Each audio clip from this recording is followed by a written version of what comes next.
हे महाविहार जे महाबोधी टेम्पल आहे, भगवान बुद्धांनी जिथे ज्ञान लाभ केलेलं आहे, हे टेम्पल आपल्या बौद्ध समाजांच्या हातात यायला पाहिजे असं मागणी आहे सेंट्रल गव्हर्नमेंट आणि बिहार स्टेट गव्हर्नमेंटकडून।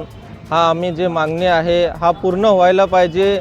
जसा जेवढा पण मंदिर मस्जिद किंवा ख्रिस्तानांच्या चर्च आहे, हे सगळे ठिकाणामध्ये त्यांचाच ट्रस्टी असतो किंवा त्यांचाच गुरु असतो। फक्त भगवान बुद्धांचं जे विहार आहे महाबोधी विहार, याच्यामध्ये का ब्राह्मण लोक तिथे कब्जा केलेला आहे? हे सरकार का असा करत आहे? बौद्ध समाजांच्याकडे फक्त बौद्ध समाजांना न्याय का नाही भेटत, हा एक प्रश्न आहे।